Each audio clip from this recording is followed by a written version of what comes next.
Well, these two episodes set the bar, and let's be honest, there was nowhere to go but up from here. But I gotta say, I was very impressed with this episode. Welcome back to Radio Shack, here with more Power Rangers.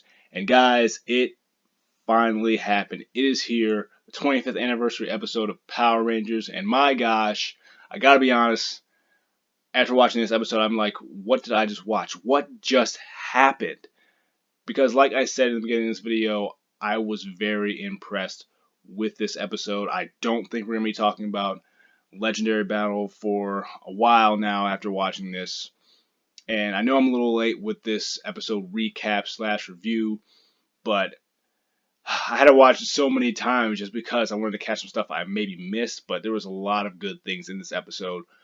But without further ado, let's just get into it. I do want to get my negatives out the way first, just to get over those real quick. One of the things being, obviously, that it was too short. Being a half an hour long did feel like it was rushed. A lot of things crammed into this half an hour, and because of that, not a lot of Rangers got a lot of time to shine. But I do believe that each Ranger did get a line or two, so that's good. But not only that, I do see a lot of people out there that did not. I do see a lot of fans out there that are not big fans of Tommy getting most of the screen time, overshadowing some of the Rangers. But it's gonna happen. He is the face of the franchise, so they're gonna give him a lot to do. But I think in this episode they gave a specific reason for him to be the main thing in this episode. But not only that, Wes, who is one of my favorite Rangers, got a lot of screen time on this too, so I was glad to see that.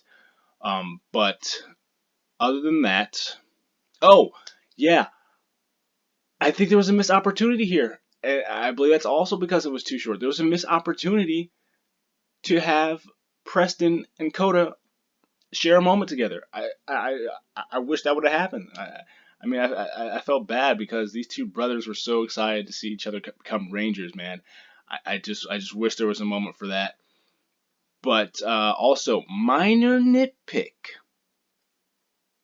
Did anyone else notice when Trent morphed that the neck part of his costume was white when we know it's supposed to be black?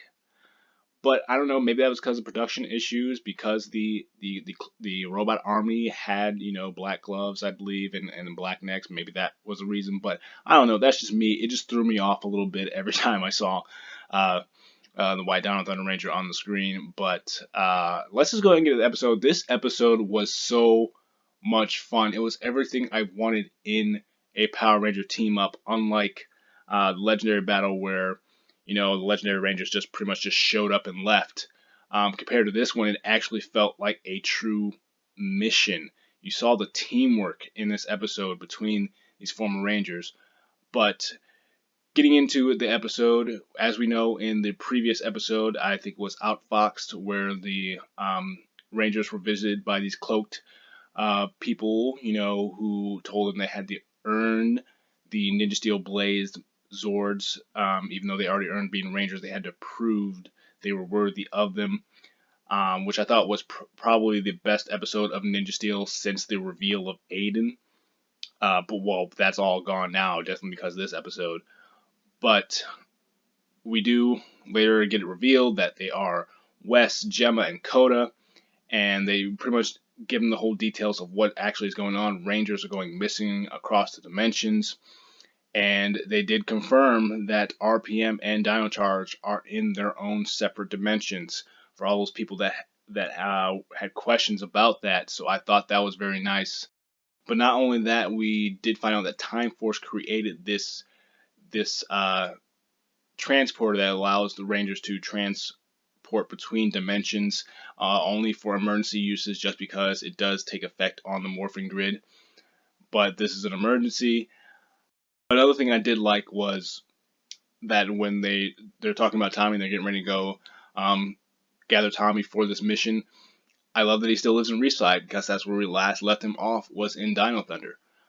But we do get the plot that Odious is working with Lord Draven to help take over the dimensions, the Ranger dimensions, and they're using Odious's robot technology plus her magic to create this Ranger army, robot army, as they have a robo version of Tommy who captured all the other Rangers, but not only that, has these mega arrows will help them shatter the barriers between the dimensions. And I know a lot of this might seem familiar just because we did have this Shattered Grid event that just recently wrapped up. I mean, there are elements in there of this, just in case some people were wondering.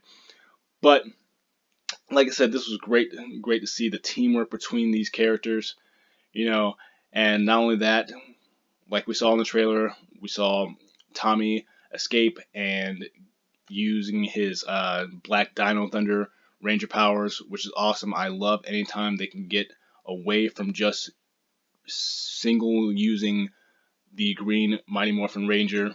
And in this episode, as we see them go rescue the others, he used way more than that as we see him go up against his evil doppelganger, which is not unheard of. We've done that in Mighty Morphin with the White Ranger versus Green Ranger. We've done that in the Fighting Spirit episode of Dino Thunder, and we're doing it again here. And we get to see that Tommy has this Master Morpher, which allows him to morph into all his previous Ranger forms, which is awesome. I was just saying I needed to see that. But seeing that happen, and it looks like he does not need a power coin, he does not need his Dino Gem, and it looks like it's just connected to the morphing grid. I'm assuming he got help from Haley or Kat from that, but I thought that was awesome. That was just breathtaking. Just to get to see him morph into Zeo Ranger Red was just awesome, and see him fight and defeat his doppelganger. But the team up, man, the team up was awesome. It was very action packed, getting to see certain Rangers team up with others, like we saw the Gold Ninja Steel team up with the Gold Samurai, Pink Turbo, Pink Ninja Steel. It was just awesome. I like that they did that. Not only that, this is the one that really got me, as they defeat the Ranger army and they defeat Draven, but they hit him with the Magna Beam or whatever. They gigantify him. That's what that is.